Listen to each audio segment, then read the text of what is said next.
Ennenkin käy ihan kuumana. Hei, rauhoitu, rauhoitu. Ai kauhea. Ai kauhea. Hei, miltä mä näytän? Onks mun huulipunot nyt hyvin? Näkyykö mun nuttura?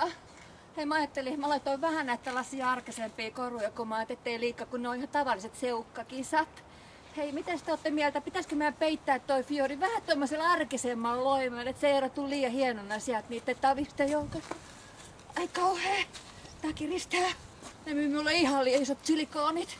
Tää ei kerta kaikkiaan tää takki, tää ei mökkii. Ai kauhea! Hei, rauhoitu nyt te!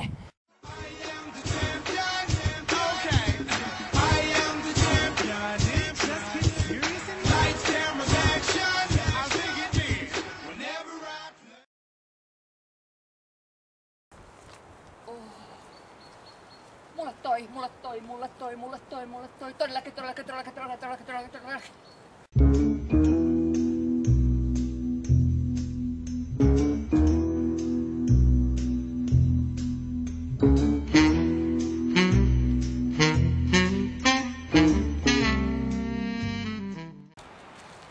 Huomio! Ja seuraavana radalle saapuu Kirsi Kanervo ja Mitsie Sölyst Uudenmaan hevosurheilijoista.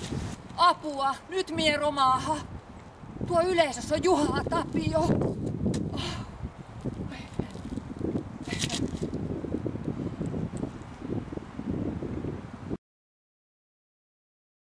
Hyvä Kirsi! Hakkaanne! Tapanne! Kirsi Kanervo radalle välittömästi! Turpa kiinni, ämmä! Shut the fuck up! Täällä haetaan rentouttavaa suoritusta. Ai nyt mie romaha! Mie jännittää niin hitooksi, et minun on mentävä vessaan. Kirsi Kanervon suoritus hylätään enimmäisajan ylityttyä. Kuulkaas nyt. Ei tää maailma ihan silleen pyöri, että haastellaan vaan näitä kotimaassa asuvia. Mut mullahan on tunnetusti kansainvälinen maku ja tyylitaju. Niin siksi mä haastankin Terhi Steekarssin ja Marja Laureenin, jotka saa molemmat 48 tuntia haasteen suorittamiseen. Ja sit mä haastan vielä lisäksi Marja Pyykösen, joka saa säälistä viikon kilpailumatkan takia haasteen suorittamiseen.